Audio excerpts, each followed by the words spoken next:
Selamat datang di acara Well Talk hari ini dengan topik ragam program wisata kesehatan yang diminati oleh wisatawan milenial lokal dan juga mancanegara. Ya. Hari ini Dr. Andri Dahlan sebagai founder dari Get Well Tour, Geowisata dan Wellness Tour telah hadir. Terima kasih Dok sudah hadir. Sama-sama. Dr. Andri ini kalau saya lihat profilnya ini sangat-sangat menarik, makanya kenapa saya mau mengundang, pastinya akan sangat inspiratif. Dr. Andri ini gabungan ini. Saya kalau saya bilang Dr. Andri ini traveling dokter, gitu ya. Saya lihat fotonya kemana-mana, ini jalan terus dok, stop. Nah, kita pengen ngobrol. Ini Dr. Andri, boleh dong cerita dok latar belakang dokter sebelumnya apa sih? Kenapa bisa apa yang memotivasi dokter sampai jadi kalau kita bilang jadi traveling dokter dan juga sebagai founder dari Get Well. Ya, terima kasih Pak Jo Cheng. Sebetulnya ini latar belakang saya memang dari seorang pendidikan dokter. Cuman sejak SMA saya memang tergabung dengan berbagai klub pencinta alam. Sampai kuliah pun juga saya bergabung dengan klub pencinta alam atau rescue medis ya, yang kita dilatih oleh Kopassus, kemudian pencinta alam senior di Bandung ya, posisi saya. Dan kemarin kita kebetulan baru reunian juga nih, kita di usia saya sekarang 50 tahun, kita masih mendaki Rinjani bareng-bareng. Nah, jadi latar belakang itulah yang membuat saya mungkin lebih senang berada di lapangan. Selesai dari dokter, dinas saya pun di daerah, kemudian di Kepulauan Seribu, jadi flying doctor juga. Dan terakhir, saya tergabung sama healthcare, sebenarnya satu healthcare di negara tetangga, yang memungkinkan saya juga bekerjanya itu tanpa batas. Jadi saya kadang evakuasi pasien antar negara, evakuasi pasien antar region di daerah itu, dan pernah saya coba, saya berada di dalam lingkungan rumah sakit, tapi nggak tahan lama Pak Jo. Rasanya energi saya itu lebih terkumpul kalau saya berada di luar sebagai dokter without border, seperti itulah. Wah, makanya kelihatannya awet muda nih dok. Terima kasih. Ini saya tutupin kepalanya dengan topi supaya nggak kelihatan botaknya. Tapi semangatnya, saya lihat foto-fotonya Dr. Andri ini keren-keren. Terima kasih. Sampai naik gunung lagi, terus juga saya tahu dokter juga sibuk membina beberapa desa wisata ya dok ya. Ya. Sekarang itu kegemaran saya gitu ya. Jadi saya anggap ini seperti profesi kedua setelah menjalani kehidupan paruh baya. Jadi ini yang lagi saya fokus banget, dan ini yang mungkin nanti akan banyak saya bagikan di acara Bistrips-nya atau Wealth-nya Expo ini ya. Oke. Dok, saya ada pertanyaan dulu nih dok. Ya, silakan. Geowisata itu apa sih dok? Penasaran kan? Well Tour itu kalau saya lihat, koreksi saya kalau saya salah, ini adalah geowisata dan wellness tourism. Ya. Nah, geowisata itu mungkin ada beberapa teman-teman kita yang sudah hadir di sini mungkin masih belum mengerti atau belum paham geowisata itu apa. Saya juga masih harus banyak belajar mengenai geowisata itu. Ya, ini tadi saya terkesima sama judulnya ragam dan dari Pak Jo, bahwa milenial itu senangnya apa gitu ya. Saya kadang-kadang merasa saya itu sebenarnya milenial yang lahir kecepatan. Nah, jadi di dalam konsep health tourism ya, di kesehatan itu dulu zaman saya belajar itu belum dikenal. Setelah saya jalani tanpa saya tahu itu term health tourism, baru sekarang terdefinisikan. Nah, di dalam ilmu geologi juga ada seperti itu. Geologi itu di Indonesia itu lebih banyak mempelajari tentang eksplorasi. Sama seperti medis kesehatan dokter di Indonesia lebih banyak belajar kuratif, menyembuhkan. Padahal sebetulnya di dalam geologi ada yang disebut dengan geowisata, yaitu bagaimana kita mengkonservasi alam supaya tetap bisa dinikmati bentang alamnya, landscape-nya, supaya bisa tetap diambil secara kontinu manfaatnya dari mineral, bumi, dari batuan, kemudian dari keindahan biodiversity-nya. Nah, seperti itu juga di health tourism atau di wellness tourism.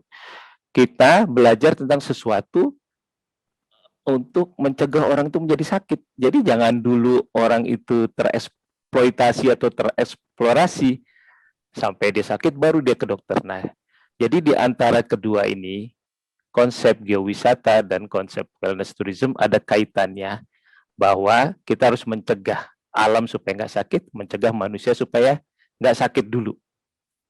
Ada sisi konservasi dan preservasinya. Irisannya di sana. Oke. Berarti ini kalau saya tidak salah, ini adalah korelasinya adalah sustainability tourism ya, Dok ya? Ya, dan itu masuk dalam quality tourism, tujuan yang sekarang dari pariwisata ya. Betul, supaya nggak overexpose, overexpose, tapi overexplore, dan Ya, menjaga, dan akhirnya nanti generasi ke depan itu nggak bisa menikmati lagi ya. ya seperti itu. Oh, Ya, betul. geowisata sendiri secara definisi sebetulnya suatu jenis pariwisata, memanfaatkan bentang alam yang ada, tapi dijaga keindahannya, dijaga kandungan kebermanfaatannya untuk manusia. Itu kalau pertanyaan Pak Jo yang pertama tadi. Oke. Nah, kalau gitu apa hubungannya tadi saya nangkep yang sustainability-nya itu saya nangkep, Dok. Tapi Ah, kenapa geowisata sama wellness? Latar belakangnya ini sukanya di sana atau ada maksud berbeda nih, Dok? ya. Ini kalau saya bicara boleh sambil tayangkan spot nggak atau nanti saja ya? Oh, boleh. Kalau misalnya ini kita bisa Mungkin bisa slide yang nomor 5 ya. slide nomor 5 ya. Nah, ini dia. Ini ada irisannya nih supaya menjawab penasarannya Pak Jo.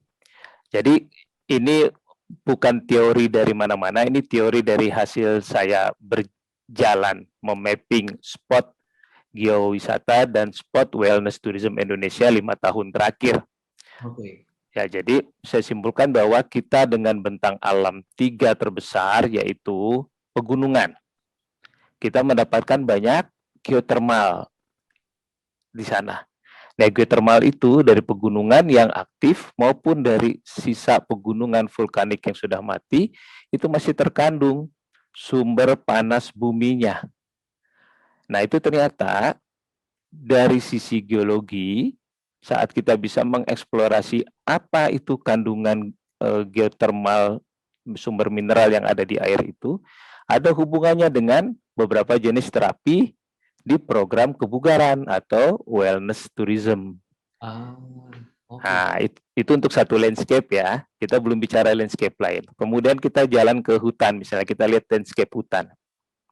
Di situ ternyata hutan tropis yang masih kaya akan plants energinya, dalam terminologi sekarang, terakhir 2018 tuh di Global Wellness Summit, yang lagi diarahkan adalah energy medicine. Bagaimana kita itu dying well, meninggal dengan baik tanpa sakit. Artinya energi kita nggak boleh habis. Nah, yang mengisi energi kita itu siapa? Ya, salah satunya adalah plants, soil management, udara yang baik, yang dihasilkan dari forest misalnya, yang dihasilkan dari biodiversity yang beragam. Nah, jadi kita harus mengkonservasi nih landscape hutan tropis kita, landscape daripada taman-taman nasional kita. Disitulah sumber kita mengambil energi. Oke. Nah, kemudian kita ke laut, pantai. Di situ kita bisa melakukan oceanoterapi selama sumber kehidupan dari di laut itu, ekosistemnya, yaitu rumahnya, terumbu karang, itu baik. Terumbu karang itu adalah tempat ikan-ikan hidup berkelanjutan, berkesinambungan. Kemudian dia memberikan juga oksigen dan nutrisi yang bagus untuk biota-biota laut yang lain. Nah, ini yang belum dimanfaatkan nih oleh manusia. Kadang-kadang yang ada, saya temui di lapangan, hampir sebagian besar terumbu karang Indonesia itu udah rusak. Artinya sumber kehidupan di laut yang nanti ujung-ujungnya ke manusia juga, kita nggak mendapatkan sumber energi yang baik. Hmm. Nah, mulai kebayang Pak Jo? Kebayang, mulai kebayang. Saya mulai bisa relate ini dok. Jadi, Ya. seperti yang geothermal terapi ini berarti sesuatu yang udah saya lihat bahkan gitu ya. Kalau Ah, koreksi good, saya good. kalau saya salah ya dok ya. Apakah Nah, itu termasuk dengan tadi berendam di kolam belerang pada ya, saat liburan gitu ya, lihat ya, gunungnya, naik gunung, terus ketemu kolam belerang. Nah itu bagian dari geowisata dan juga wellness berarti ya. betul, betul. Oke. Tinggal kita research, makanya saya tulis ada based on research-nya di sana. Bahwa kalau geothermal saja yang bisa kita ambil mungkin efek termalnya. Efek termal saja sudah menyehatkan. Hmm. Nah, artinya mineral yang dikandung dari gunung api kita itu ada 127 loh. Jadi mungkin semuanya ada sumber geothermal. Itu belum diteliti, belum di mapping. Ada kandungan mineral apa saja di sana yang bisa dimanfaatkan untuk wellness industry. Hmm. Misalnya aja ya, Pak Jo tadi bilang belerang. Wellness industry belerang adanya di Ijen kan? Betul, Nah, itu dikelola dia menjadi wellness product. Itu bisa punya efek untuk pemberdayaan masyarakat sekitar juga kan? betul, Nah, betul. ada berapa banyak spot di Indonesia yang belum kita mapping? Nah, ini dia pekerjaan besar yang saya mungkin nggak bisa sampai jatah usia saya diberi Tuhan. Saya harus terus berbagi inspirasi ke yang muda-muda supaya bisa meneruskan ini. Betul. Karena banyak sekali potensinya, Dok. Kita belum bicara lagi penggunaan lumpur Nah, untuk bagian dari ini ya. uh, enak nih bicara sama Pak Jo. Sudah paham dia langsung nyamber cepet deh. Terus kita belum bicara menggunakan garam laut. Ya, Garam laut sebagai bagian dari terapi. ya, Tadi yang waktu dokter bilang mengenai terumbu karang itu saya jadi tersentuh juga. Ini saya ya. ingat kalau kita bicara sustainable tourism memang kalau dulu saya nggak ngerti dok. Saya sempat snorkeling di Pulau Rambutan. Jadi dari Ya, masih ke dalam lagi, di sana masih sangat-sangat indah gitu ya. Lalu saya sempat dicolek waktu saya baru belajar, ya, jangan diinjak karena ini hal yang fundamental yang nggak banyak orang nggak tahu gitu ya. ya, Begitu ya, Bu Karang senang kan, ini lucu dipegang terus diinjak, ternyata itu sebenarnya dampaknya sangat-sangat besar.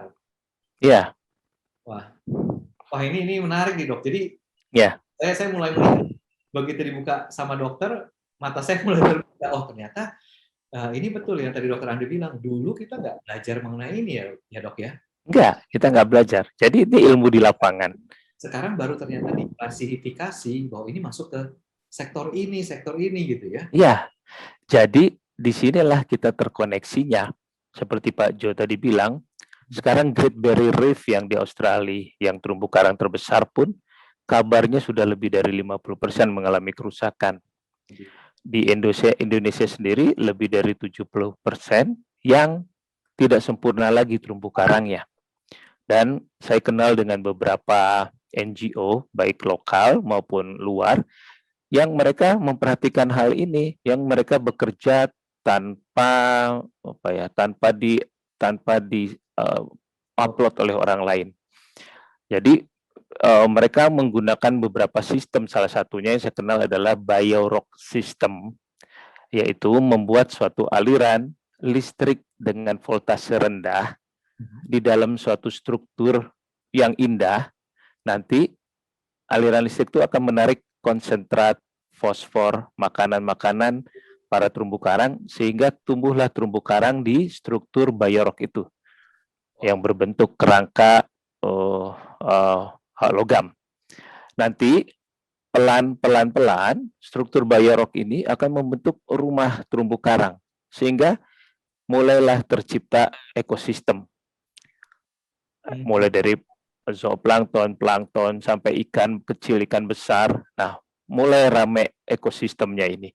Dan nggak bisa dibiarkan begitu saja. Setiap saat mereka harus turun nyelam lagi untuk menjaga kelestarian terumbu karang baru itu. Jadi seperti diasuh, seperti baby coral yang masih harus ditumbuh kembangkan dengan pengawasan. Selesai mereka tumbuh besar, baru bisa disapih, dilepas. Kebayangkan kerjaan mereka ini underwater, tidak sering diliput. Nah sekarang saya membantu mereka untuk mencari donasi bapak asuh baby coral ini supaya tumbuh bagus di site-site yang banyak kerusakannya di Indonesia. Seperti bayi tabung ya dok ya? Nah, seperti enggak sih sebenarnya dia sudah tumbuh, tapi perlu dipelihara kan dari hama-hamanya, dari karatnya, dari predator lain. Jadi harus sering dirawat. Oke, oke, wah menarik. Wah, eye opening banget nih dok. Ya, Baru satu slide nih, saya lihat slide yang lain. Penasaran. boleh coba dipancing lagi saya berkeluar semua nih. Oke, nah terus dokter sendiri kan juga saya lihat, saya research ini dokter Andri ini terkenal untuk memperkenalkan ada integrated medical tourism concept, Ya, medical dan juga wellness tourism concept.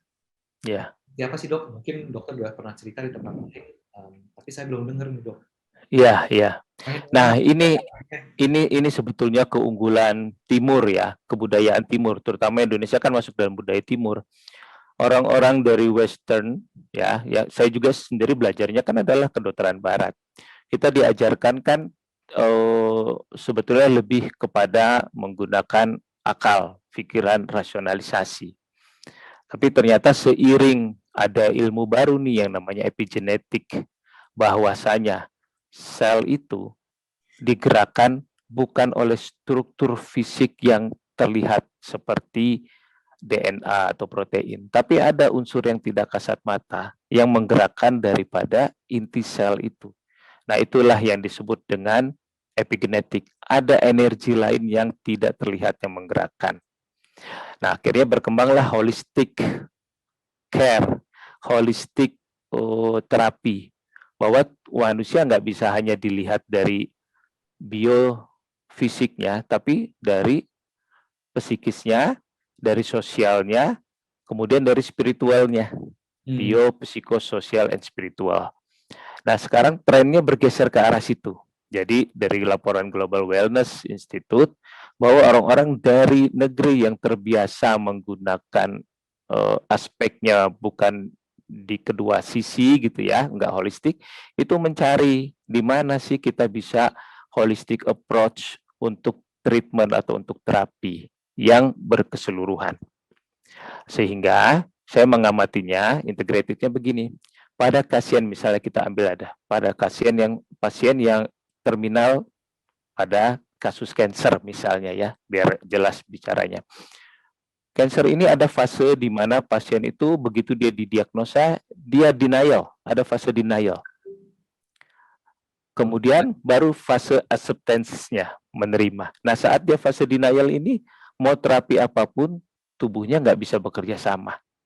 Jadi harus dipercepat fase denial ini. Dengan cara apa? Ya berarti dengan cara yang holistik tadi. Psiko, sosial, dan spiritualnya harus disentuh. Biofisiknya itu adalah makalan medical tourism, tapi bagian daripada psiko, sosial, dan spiritualnya bagian daripada wellness. Sehingga dikenallah terapi yang namanya palliative cancer care. Dia dibuat tenang, dia dibuat mindfulness misalnya ya, dia harus menerima ini ketentuan dari atas dan always grateful. Dan selama dia menjalani terapi, tidak menutup kemungkinan dia akan menderita kesakitan. Namun jika sudah sampai tahap acceptance, maka dia akan menerima rasa sakit itu, dia akan menikmati suffering fase itu. Nah, ini biasanya respon pengobatan akan lebih baik. Nah, sehingga kita harus integrasi pengobatannya ini. Nggak bisa kita menangani pasien cancer misalnya di dalam satu kotak terapi yang namanya rumah sakit. Enggak. Kita harus mungkin bentuk seperti hospital resort atau bekerja sama dengan resort-resort yang menawarkan holistic approach ini dibuat dia tenang dulu. Kemudian lebih cepat jadi fase denialnya lewat, dia sudah bisa dilakukan beberapa treatment berdasarkan medical term. Nah, begitu juga pada kasus ada di negara tetangga, dia bikin masalah fertilitas. Nah, orang fertilitas ini kan banyak sekali faktor psikososialnya. Betul. Nah, angka keberhasilan ternyata tidak ditentukan oleh jagonya teknik inseminasi, tapi oleh faktor dia sendiri.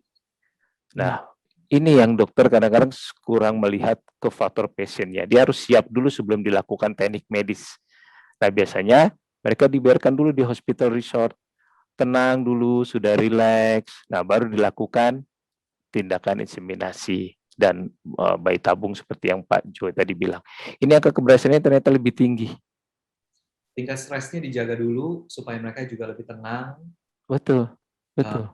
Kalau mainnya udah lebih baik gitu ya, lebih positif, dan berarti fisiknya juga akan lebih positif juga gitu ya, Dok ya? Iya, jadi dia lebih bisa menerima tindakan prosedur medis yang notabene lebih ke biofisiknya. Wah, ini menarik. Ini saya jadi teringat dengan salah satu sesi well talk. Kita ngobrol dengan Dr. Wahyu dari Holistic Indonesia di Bali. Ya. Ini menarik. Kemarin juga kita bicara, beliau juga menyampaikan bahwa nggak cuma fisiknya, tapi juga dari akalnya, dari apa pikirannya, Ya. pola makannya. Kalau kemarin kita bahas masih di pola makannya. Kalau sekarang Dr. Andri mengupas lebih luas lagi nih. Ya. Sebetulnya nggak cuma itu aja, tapi dan nggak bisa cuma sepotong-sepotong, nggak bisa cuma ya udah kita cuma apa programnya cuma mainnya aja misalnya, tapi yang fisiknya enggak. Ya. Begitu mainnya aja, terus dia masuk lagi ke rumah sakit, stres lagi ya dok ya? Iya, jadi seperti nanti kita mulai dari awal lagi. Mungkin jadi ada fase penolakan yang memanjang lagi. Nah, di mana kita waktu yang tepatnya untuk masuk treatment, nah itu harus dipersiapkan dari awal itu. Oke. Saya lompat sedikit dong, kalau boleh. Enggak. Mental health, kalau masalah mental health kan kita bicara setelah pandemi nih, jadi trending topik dok. Iya. Bisa ketemu, nggak bisa bersosialisasi, dan ternyata mental health kita bicara itu jadi isu. Ya. Nah, apakah itu juga sesuatu yang bisa dibantu lewat wellness tourism program? Iya, ini sebetulnya main course-nya daripada wellness. Kalau integrated medicine, jadi Pak Jo sudah nangkap dengan cepat nih. Memang WHO bilang di antara 5 orang itu ada 1 yang mental health disorder. Ya, kita harus pahami dulu mental health disorder itu tidak hanya psikotik. Psikotik itu seperti kelainan jiwa atau ODGJ, nggak seperti itu. Neurotik pun, misalnya kecemasan, ketakutan, kemudian jadi tidak produktif, itu termasuk ke dalam mental health disorder. Jadi termasuk dalam neurotik, ya. Dia belum memerlukan terapi obat-obatan seperti dalam tahap psikotik. Nah, ini sebetulnya yang menjadi tren sekarang yang disebut dengan wellness sabbatical. Ya, mungkin kalau sabat kan itu artinya cuti panjang lah ya. Jadi dari mungkin boleh lihat itu slide saya yang ada wellness sabbatical sambil saya jelaskan saya. Nomor 3 kalau nggak salah. Iya. Nah, ternyata menurut Fortune ya, 100 besar companies itu mereka sudah menawarkan kepada karyawannya untuk maintain productivity dengan cara increasing mental health-nya. Jadi mereka dikasih cuti panjang untuk datang ke center-center yang bisa melakukan sabbatical wellness ini. Jadi mereka di sana seperti slow living lah. Ya, jadi mungkin tidak boleh koneksi dengan teknologi, tidak boleh koneksi dengan pekerjaan. Mereka harus menjalani suatu hal yang baru untuk semacam detoksifikasi dari jiwanya, dari mentalnya. Nah, di insert program plug and play misalnya dengan potensi tempat yang mensupport tadi, misalnya di wilayah geotermal. Wilayah geotermal sendiri kan udaranya itu sudah membersihkan saluran nafas. Kemudian ada geothermal terapinya untuk mendapatkan efek buoyancy-nya atau efek membuat dia lancar aliran darahnya. Ini mungkin nggak bisa diceritakan, harus dirasakan. Ya, kalau kita rasakan, kita merasa menjadi pribadi yang berbeda memang. Nah, kemudian saya pernah datang ke satu wilayah, masih di Indonesia. Waktu itu saya dalam keadaan cukup stres, saya datang ke suatu desa, tempat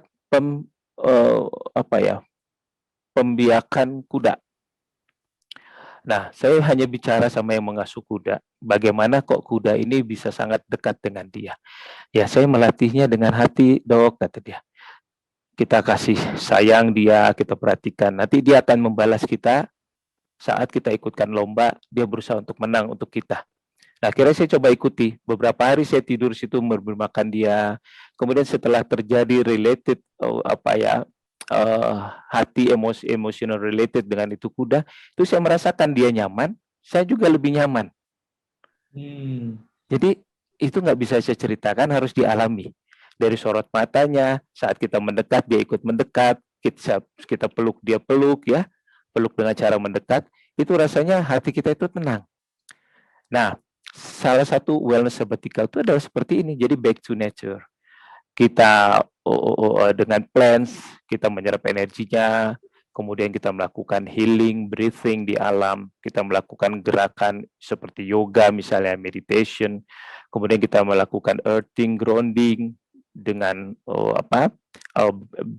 elektromagnetik alam yang sinergi dengan bioelektrik tubuh kita, kemudian kita forest bathing di hutan, kita sunbathing di pantai, itu terasa sekali. Nah, kadang-kadang ide bermunculan, karena secara teorinya, kita sedang menurunkan gelombang otak kita kan. Betul. Saat gelombang otak kita turun, maka akan terpancing beberapa hormon yang membuat happy. Ya, yang dikenal seperti endorfin, serotonin, enkaphalin, dan ratusan hormon lain yang kita nggak pernah tahu menstimulusnya. Tapi saat di tempat yang berbeda, kita jadi keluar sendiri. Ide akan banyak. Dan ternyata resultnya produktivitas kerja setelah balik dari sabbatical wellness itu meningkat. Nah, oleh sebablah program ini selalu repeat order. Nah, inilah kadang-kadang tugas saya harus mencari spot-spot yang mana di Indonesia bisa ditawarkan kepada teman-teman korporat yang mungkin jenuh di kota, dia harus detox dulu di wilayah itu untuk sekian lama. Wah, ini nggak bisa dianggap ini, Dok. Betul, ini membuat balance, harmonik kehidupannya.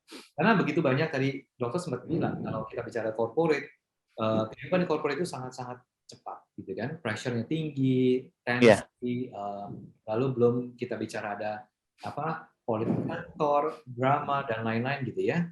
Ya. Kalau nggak ada itu, dan itu semua kan jadi energi negatif. Ya, ya. Yang akan menurunkan produktivitas dari karyawan atau yang di perusahaan tersebut. Nggak cuma di tingkat bawah, tapi juga sampai ke C-level bahkan.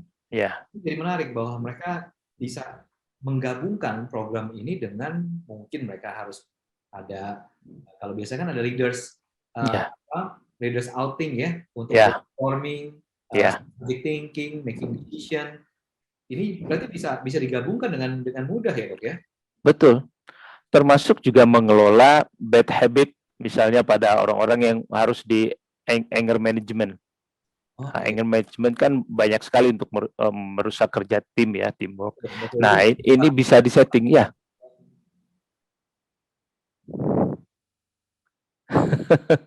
Saya rasa jelas. Jelas. Oke, ya. Nah, nanti belum kita bicara lagi tentang bahwa travelers itu mencari semacam immersive experience atau holistic approach. Ya, yang dia sebetulnya bukan corporate tapi pergi secara individu atau teman-teman ya. Persis seperti perjalanan saya kemarin lah, itu dengan teman-teman dokter tuh yang setelah sekian tahun dikurung dalam rumah sakit pada pandemi kemarin, terus mereka perlu pelepasan. Nah, kita ajaklah traveling.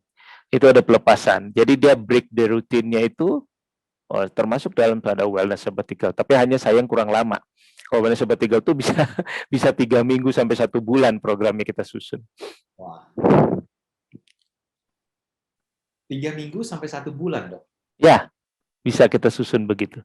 Oke, kalau misalnya lebih pendek, apakah memungkinkan? Karena kenapa saya bertanya ini, kita lihat mungkin referensinya adalah Indonesia. Di Ya. Indonesia, rata-rata cuti karyawan di perusahaan itu kan 12 hari. Ya. Belum potong-potong ya, Dok ya? Nah, mungkin nggak sih membuat produk yang lebih pendek? Mungkin, bisa saja. Nanti ada contohnya. Boleh coba lihat slide saya terakhir. Wah. Nah, ini kan sudah gabungan semua masuk nih. Fisik, mental, spiritual, emosional, dan terkait dengan environmentalnya. Environmentalnya ini bagian dari geowisata. Jadi apa sih yang kita chic-nya apa? Physical. Maka kita lakukan apa? Do-nya gym visit, nutrition. Tadi kan sempat Pak Jo bilang bicara dengan Dr. Wahyu. Nah, bisa join di sini. Dia berikanlah health nutrition di sini. Kemudian kita bisa memberikan health check up, terutama hubungannya relatednya dengan hormon-hormon stres misalnya. Kemudian massage. Setelah program ini nanti kita evaluasi gitu. Di akhir bisa health check up-nya kita ini. Atau health check up sebagai screening. Kira-kira bisa nggak dia nanti melakukan program environment seperti hiking, biking, kemudian nature visit yang gradasi middle to severe gitu ya. Jadi tujuannya nanti di awal begitu. Nah, ini sebenarnya program bisa 1 minggu nih. Oke. Nah, kita kemas misalnya 1, 2, 3, 4, 5 sama perjalanan pulang pergi dia hari ke-6, hari ke-7 datang, hari ke-6 aklimatisasi dulu, nanti kita baru melakukan beberapa program di minggu pertama, di hari keduanya, nanti hari ke-5 selesai, hari ke-6 selesai, hari ke-7 sudah prepare untuk pulang. Menarik. Ini menarik sekali, Dok. Ya, artinya kita harus, ini ada multiplayer efeknya, jadi kita harus di dalam satu tempat atau dalam satu program itu kita bisa harus kolaborasi dengan beberapa center lain, kan kita nggak mungkin buat semua dalam satu kawasan. Di mana martial art studionya, di mana untuk meditasi, tai chi, qigong mungkin bisa kita setup dalam satu ruangan atau dalam satu tempat. Yoga studio kalau enggak kita lakukan di luar. Tapi nanti untuk ini emosional, yang paling mungkin untuk emosional adalah mungkin di sini yang agak lama. Retreats, life coachingnya, termasuk tadi kalau ada anger management, stress reduction programnya seperti apa, music and art. Nah, ini semua harus digabung, tapi bukan seperti general tourism ya.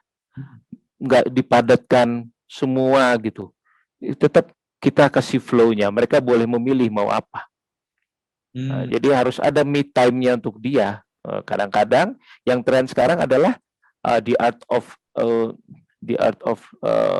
apa ya, hening gitu loh. Jadi dia melakukan hening sendiri aja itu sudah recharge energi. Nah, harus ada waktu itu kita siapkan. Jadi bentuknya nanti adalah customize. Karena setiap orang punya interest yang mungkin berbeda-beda ya, Dok ya. Betul. Iya. Ya, orang extrovert dapat energi kan memang dari keramaian. Tapi orang introvert justru dia akan habis kalau setiap hari kita booming dengan mass tourism atau dengan crowded tourism gitu. Dia akan capek. Pulangnya malah stres ya, Dok ya. Nah, itu dia. Ya, ini bedanya dengan general tourism. Orang health tourist dengan orang general tourist berbeda. General tourist kan dia lebih seperti FOMO kan, fear of missing out kan. Dia harus sebanyak mungkin dapat dalam sekian hari. Tapi kalau orang wellness dia mungkin cukup di satu tempat base-nya. Nanti dia keliling untuk mencari tempat lain kemudian istirahat lagi sorenya. Ya. Nah, kalau melihat dari sini tadi kan Dr. Andri sempat mention mengenai general tourism atau general tourist gitu ya. Ya. Seperti apa dan yang ini berbeda. Ya. Dan kita juga noted bahwa sekarang ini sudah mulai beragam lagi ya, Dok ya. Orang lebih terbuka, lebih ekspresif terhadap apa yang mereka mau.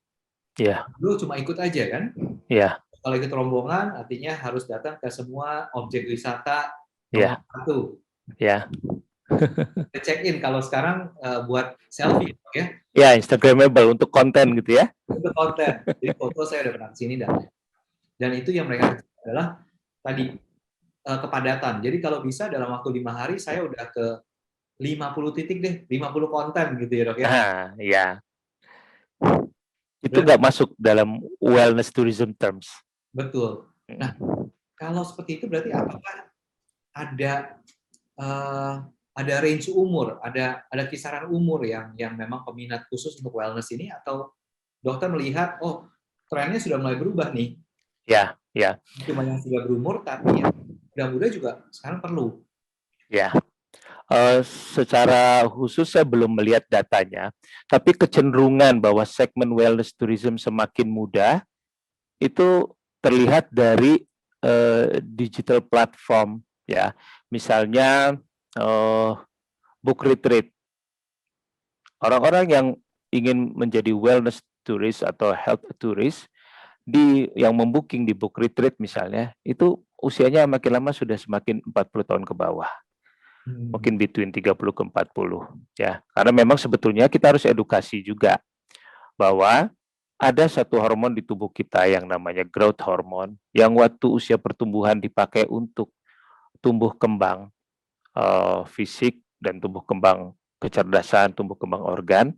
Begitu sudah habis fase pertumbuhan, hormon ini tetap ada, tapi tugasnya untuk maintaining organ. Nah, secara alami, maintaining organ itu di usia 30 tahun ke atas, sudah mulai growth hormone itu menurun. Supaya menurunnya enggak tajam, tapi landai, seiring pertambahan usia, artinya walaupun usia sudah 40, 50, tapi kita quality of life-nya masih bagus. Bagaimana cara menurunkan growth hormone itu salah satunya? Ya lakukanlah exercise yang rutin. Lakukanlah pola hidup yang balance, yang seimbang, yang harmonis. Nah, itu yang kita tawarkan. Mungkin saya rasa mereka sudah banyak lebih tahu, mencari tahu, sehingga trennya itu sekarang sudah mulai bergeser. Bukan golden age lagi ya, tapi mungkin usia produktif pun mereka sudah mulai menyadari, saya akan lebih produktif nih kalau saya melakukan ini. Kan digital nomad juga enggak semuanya mereka jadi general tourist ya. Digital nomad banyak yang hidupnya tetap teratur. Dia berada di dalam spektrum health tourist yang dia melakukan bisnis tapi harus ada leisure venue-nya di situ, harus ada gym-nya, harus ada exercise workout, dia tetap menjaga balancing-nya. Nah, itu trennya sudah mulai bergeser. Saya lihat sih, saya makanya optimis, opportunity-nya adalah mereka semakin banyak terdetek di digital platform ini. Ini sejalan sih dok dengan ya sebelum pandemi ada satu riset yang memang saya baca bahwa generasi sekarang kan milenial juga udah nggak muda banget ya dok ya. Ya, generasi X juga udah nggak muda banget. Iya. Milenial itu masih muda enggak, tapi ternyata milenial yang angkatan awal itu sudah kepala 4. Iya. Saya lihat waktu itu saya baca bahwa business and leisure berkembang dan 44% orang yang melakukan perjalanan dinas atau business traveler itu biasanya akan extend. Ya, betul. Untuk menikmati untuk balancing life. Ya. Nah, ini bisa jadi larinya ke sini atau memang mereka akan larinya ke yang lain-lain juga ya, ke turisme lainnya. Cuma ini adalah salah satu potensi. Jadi kalau misalnya saya lagi perjalanan dinas lalu saya kabur gitu ya, saya kabur terus saya join ke spa atau relaxing program atau bahkan untuk meditation, yoga, itu masuk dari bagian dari health tourist itu. Tulis juga ya? Iya. Iya. Jadi masuk dalam spektrum dari health tourism. Jadi dia bukan si FOMO itu. Ini semakin banyak ngobrol sama Dr. Andri mulai terbuka bahwa mungkin banyak awal-awalnya kita bicara waktu health tourism itu kita bicara traveling patient. Ternyata bukan.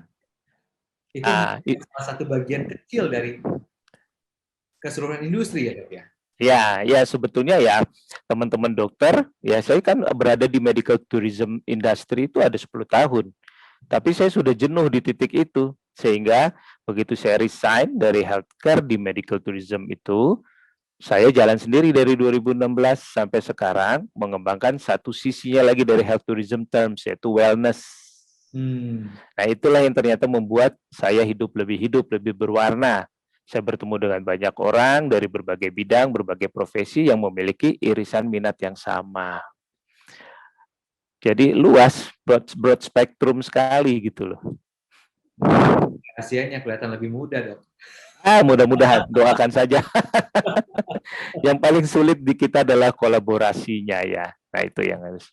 Betul. Dokter Andri udah ngangkat mengenai kolaborasi barusan. Ya. Tadi kan kita bicara konsep yang sangat ideal. Ya. Kita lihat Indonesia potensinya sangat besar. Tantangannya, pertanyaan nakal dari saya adalah gimana, Dok, buat realisasinya? Kelihatannya nggak mudah. Apa sih kuncinya, Dok, menurut dokter? Oke, ini saya semuanya based on experience ya. Jadi kalau misalnya Pak Jo tanyakan Indonesia itu lebih cocok mengembangkan medical tourism dulu atau wellness tourism dulu.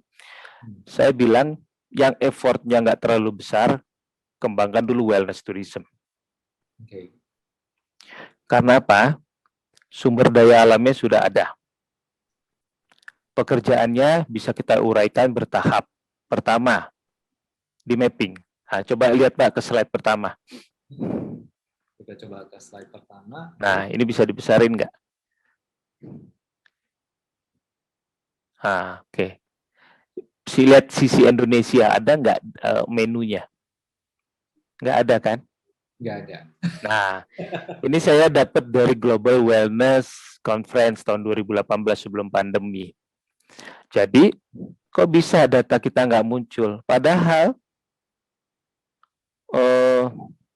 semua hot spring kita ada, ya, sanatorium kita punya. Kemudian kita bisa bikin executive check up.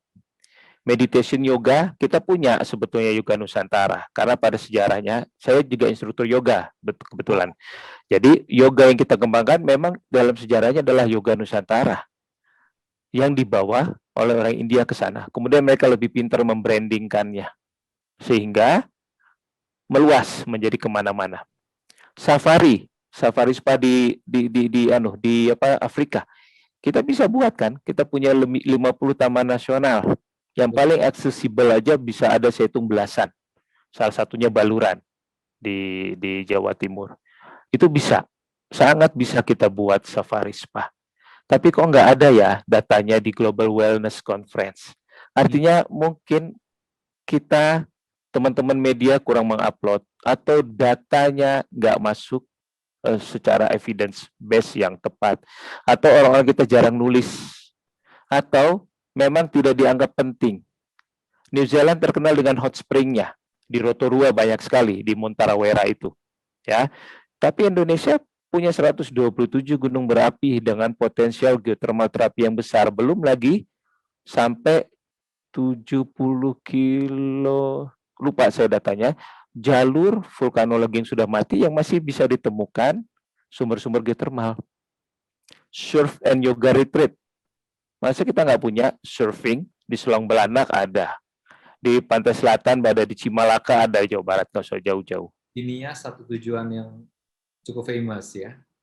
Iya. Nah, artinya ini kayak orang Norway, dia bikin suatu jalan Nordic, ya kan, Nordic Wellness. Terus si Turki bikin hammam spa, yang sebenarnya itu exfoliating dari kulit terluar. Nah, itu kita sebenarnya bisa masuk dalam rejuvenation program dengan bahan-bahan yang non-edible dari herb and spices Indonesia asli.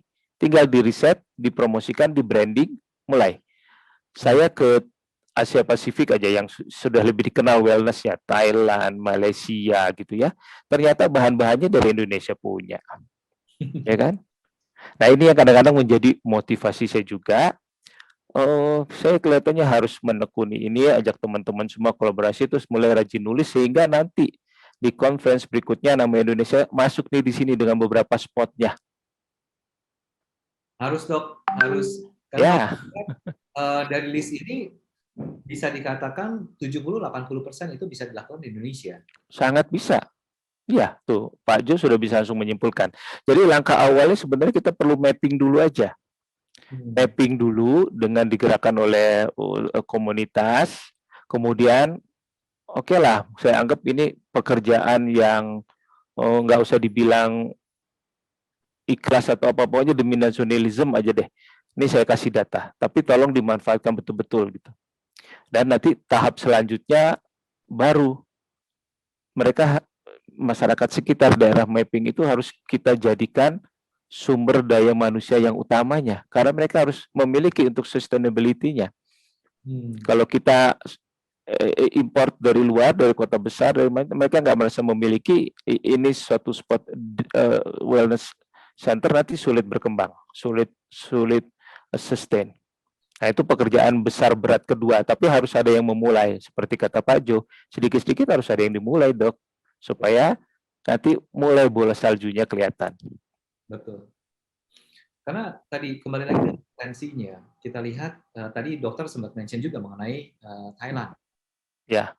Jujur saya pribadi pecinta Thailand, Dok. Ya. Tapi semakin di saat lagi ada pandemi ini, saya karena nggak bisa traveling ke sana, saya mulai belajar Indonesia lebih banyak lagi.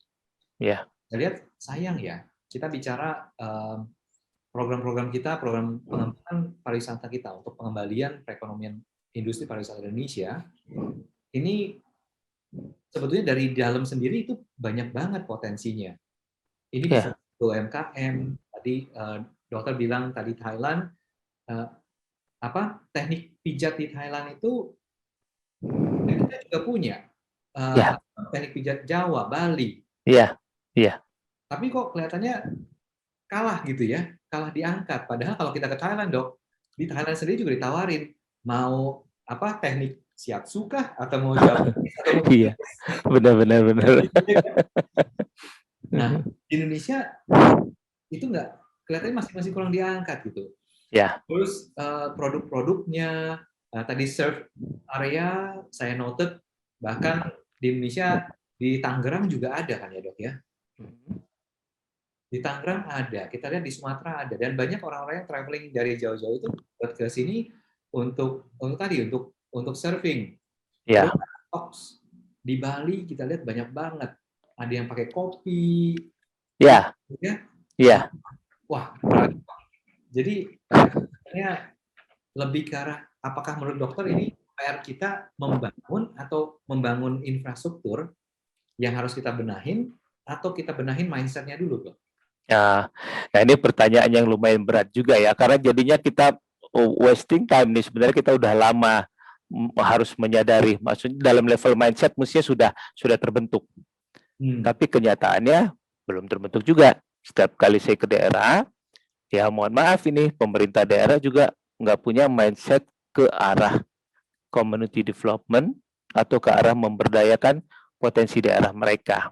Ya, itu satu. Kedua, kemudian kita bicara kalau kita mendevelop suatu wellness spot tourism, artinya menurut saya yang harus dibenahin itu adalah servisnya dulu, manusianya dulu, skillnya, hospitality-nya, itu dulu harus dilatih.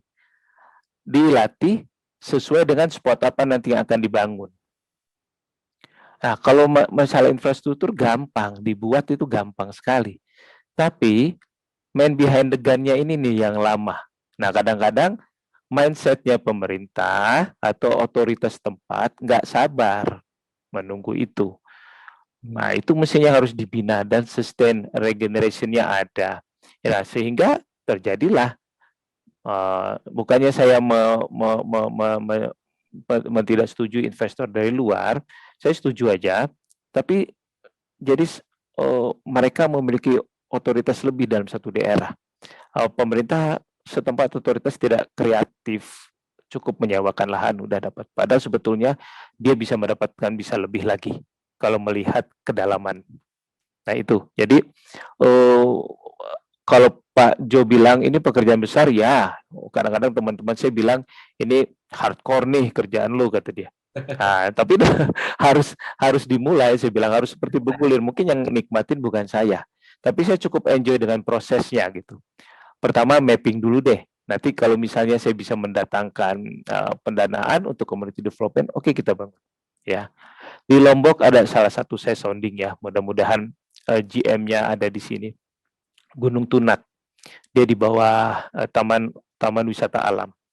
Itu tempatnya menurut saya bisa jadi pilot project untuk suatu forest bathing, science therapy, sunbathing, kemudian retreat dalam rangka menjalankan sabbatical wellness tadi. Tempatnya kecil, mudah kita arrange. Kemudian selesai program wellness, kita bisa bundling dengan general pariwisata yang lain. Accessibility-nya itu bagus banget. Nah, itu.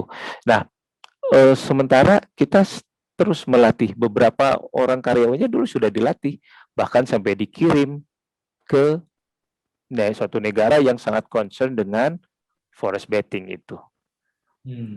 Nah, sebetulnya kita bisa mengirim kerjasama dalam konteks pelatihan juga bisa, tapi kita bisa buat juga, kita bisa setting juga pelatihan itu. Tapi yang mengemas packagingnya ini yang juga kurang akhirnya. Jadi setengah tahap sudah bisa dijalani, tapi brandingnya mereka kurang. Oke. Mungkin tadi betul harus kolaborasi, Dok, karena tidak ada yang bisa melakukan semuanya sendirian. Iya, betul. Karena kita lihat ini kerjaan orang banyak nih, Dok.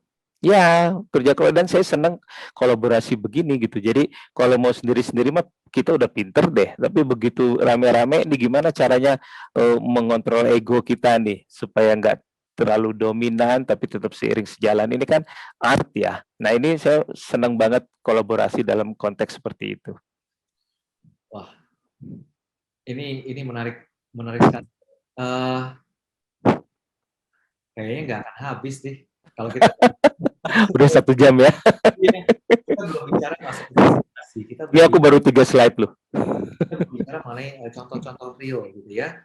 Terus apa yang bisa kita dukung gitu ya, apa yang kita perlukan dari pemerintah, apa yang kita perlukan dari pihak swasta, bahkan dari para pelaku. Tadi mungkin yang bahkan yang paling mendasar sekali adalah kualitas SDM. Ya. Itu sesuatu yang bisa kita kontrol dengan cepat. Mungkin kita bisa bicara kalau dibilang apakah perlu pendanaan besar, sebetulnya enggak juga. Yang penting mulai dulu ya, Dok ya. Betul. Nah, mindset-nya harus kuat dulu tuh, seperti kata Pak Jo di awal. Nah, ya mungkin kita harus lebih sering bikin sesi seperti ini, Dok. Karena teman-teman, mungkin teman-teman yang di daerah, kalau saya lihat, karena saya juga sempat tinggal di Lombok setahun. Oh, oke. Di Sumbawa tepatnya, Dok. Di Sumbawa Besar atau Sumbawa Barat? Saya di BNT daerah Maluku. Iya. Karena ada tambang emas di sana, jadi saya ada di sana. Dekat Nimon ya? Iya, di Nimon ya kebetulan saya. Ya, oke.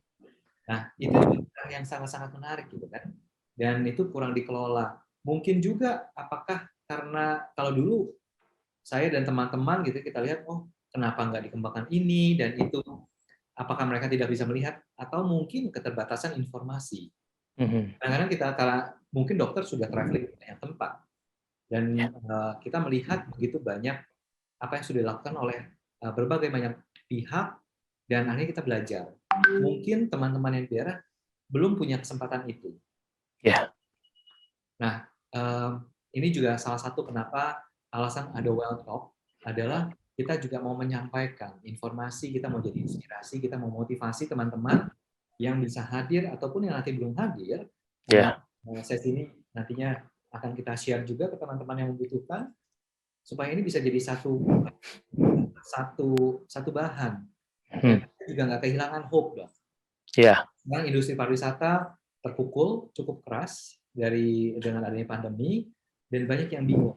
Tapi kalau kita lihat tadi dengan slide yang dokter sharing, kayaknya ini banyak banget potensinya gitu ya. Iya, banyak sekali. Cuman harus sistematis, terstruktur ya. Betul kata Pak Jo, selama saya keliling pun ada satu nih, kan kita berbeda sudut pandang ya.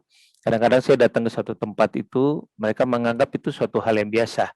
Tapi bagi kita pendatang itu adalah hal yang luar biasa, Betul. yang disebut sebagai suatu potensi dalam konteks wellness tourism. Kemudian kedua, kita bilang bahwa taraf hidup mereka masih bisa ditingkatkan. Tapi mereka sudah satisfied dengan taraf hidup seperti itu. Ya kan? Jadi sehingga tidak punya motivasi, begitu kita paparkan bahwa kalian bisa lebih meningkatkan kualitas hidup loh dengan begini-gini. Tapi bagi mereka, saya sudah cukup begini. Nah, itu juga menjadi handicap, menjadi hambatan juga tuh untuk kita mengajak mereka kepada suatu tujuan gitu ya. Nah, jadi pada akhirnya ada contoh satu desa yang memang sudah dianggap sebagai retreat bagi orang-orang luar. Kadang-kadang mereka datang ke Indonesia berbisnis, kemudian dia datang ke desa tanya untuk retreat. Tapi begitu desa itu sudah menjadi dikenal, mulai ada campur tangan otoritas, mulailah dibangun beberapa atraksi wisata yang ternyata malahan berkebalikan dari makna retreatnya. Akhirnya dia kehilangan ruhnya dari desa itu. Nah, jadi salah satu hambatan lagi adalah kita kalau membangun suatu desa, tempat retreat dalam konteks kesehatan, wisata kesehatan, dalam konteks apapun, jangan lupakan struktur sosialnya desa. Karena kalau kita nanti orang kota terlalu mengeksploitasi dia, terlalu mengajarkan mereka, terlalu ingin membuat ini itu, mereka kehilangan sentuhan sosialnya, desa itu sudah tidak bernilai lagi rasanya.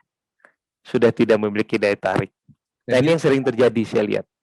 Daya tariknya hilang ya dok ya? Iya, iya. Oke, wah dok kelihatannya waktu kita sudah hampir habis. Oke. Ini saya senang banget bisa ngobrol dengan Dokter Andri dan pengen kolaborasi lebih banyak lagi nih dok, dan harapannya juga nanti lebih banyak teman-teman yang sudah hadir maupun yang belum hadir hari ini juga bisa berkolaborasi karena begitu banyak insight, begitu banyak potensi, harusnya nggak ada lagi kata-kata negatif atau sedih gitu ya melihat kondisi pariwisata Indonesia. Bahkan kalau kita mau lihat positifnya, ini adalah waktu tepat untuk mempersiapkan diri, mempersiapkan produk, mempersiapkan program, dan rencana promosi. Begitu industrinya siap lagi, kita udah bukan baru mau mulai ya. Betul, itu dia. Saya juga merasakan bahwa hikmahnya dari pandemi ini adalah kita disuruh siap-siap sebetulnya. Betul. Habis ini pasti orang euforia. Betul. Jadi ini yang akan menjadi jawaban pertanyaan terakhir saya sebetulnya adalah kapan Indonesia bisa siap untuk bersaing dengan negara-negara lain. Saya juga nggak bisa menjawab itu karena itu intangible ya. Tapi sebetulnya mestinya ada tolak ukurnya ya. Kalau saya sih lebih percaya kita mulai dari apa yang bisa saja seperti Pak Jo lakukan ini. Kita mulai kumpulkan beberapa teman dalam konsep pentahelix tentunya ya, dan peranan media sangat penting di sini. Apalagi di dalam RPJMN bahwa yang dilakukan oleh Pak Jo ini adalah bagian dari MICE, Scientific Health Tourism Seminar segala macam, Expo itu bagian dari MICE.